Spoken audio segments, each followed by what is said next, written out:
Welcome. This is Kristen on our journey through the Bible. So glad you're here with me.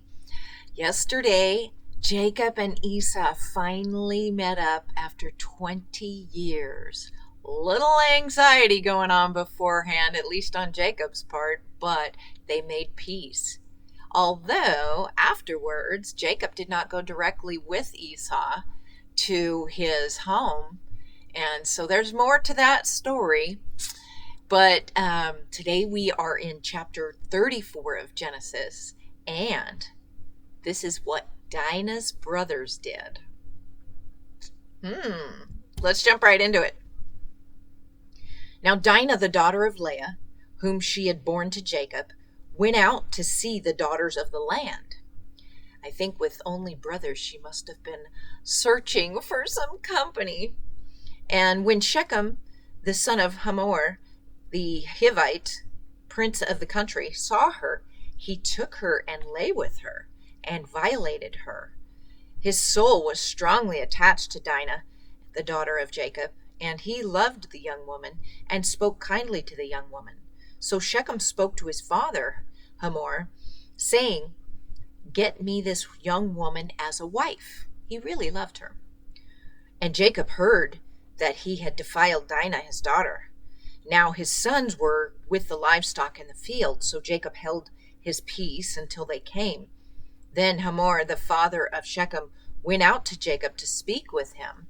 And the sons of Jacob came in from the field when they heard it, and the men were grieved and very angry, because he had done a disgraceful thing in Israel by lying with Jacob's daughter, a thing which ought not to be done.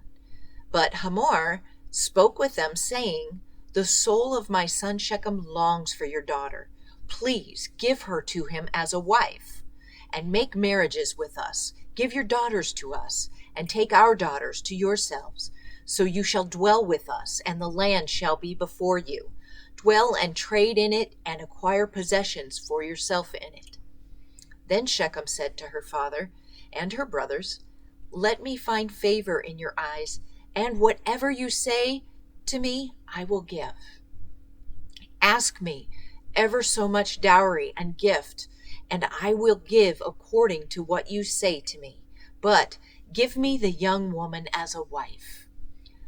But the sons of Jacob answered Shechem and Hamor his father, and spoke deceitfully, because he had defiled Dinah, their sister. And they said to them, "We cannot do this thing, to give our sister to one who is uncircumcised, for what would be a reproach to us? But on this condition we will consent to you. If you will become as we are, if every male of you is circumcised, then we will give our daughters to you, and we will take your daughters to us, and we will dwell with you, and we will become one people. But if you will not heed us and be circumcised, then we will take our daughter and be gone." And their words pleased Hamor and Shechem, Hamor's son. So the young man did not delay to do the thing, because he delighted in Jacob's daughter. He was more honorable than all household of his father. And Hamor and Shechem his son came to the gate of their city, and spoke with the men of their city, saying, "These men are at peace with us. Therefore let them dwell in the land and trade in it, for indeed the land is large enough for them. Let us take their daughters to us as wives, and let us give our daughters. Only on this condition will the men consent to dwell with us, to be one people. If every male among us is circumcised as they are circumcised, will their livestock, their property, and every animal of theirs be ours? Only let us consent to them, and they will dwell with us." And all who went out of the gate of the city heeded Hamor and Shechem his son. Every male was circumcised, and all who went out of the gate of the city. Now it came to pass on the third day, when they were in pain, that two of the sons of Jacob, Simeon and Levi, Dinah's brothers, each took his sword and came boldly upon the city and killed all the males. And they killed Hamor and Shechem his son with the edge of the sword, and took Dinah from Shechem's house, and went out. The sons of Jacob came upon the slain and plundered the city, because their sister had been defiled. They took their sheep, their oxen, and their donkeys, what was in the city and what was in the field, and all their wealth. All the little ones and their wives they took captive, and they plundered even all that was in the houses.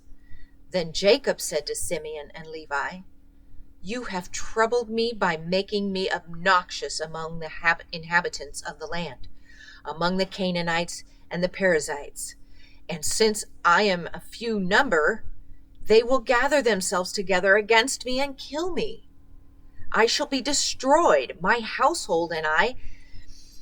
But they said, "Should he treat our sister like a harlot?" Very sad story. Very sad story. Oh, goodness. That's a tough one. I mean, it was completely wrong what he did, but then they were trying to make right also. But it's just a sad story that in the end, they deceived the men, had them circumcised, and knowing that on the third day they wouldn't be able to fight back as hard, took advantage of that fact. So, anyways, tomorrow in chapter 35 of Genesis, God blesses Jacob at Bethel. Come back. Thanks so much for being here. God bless.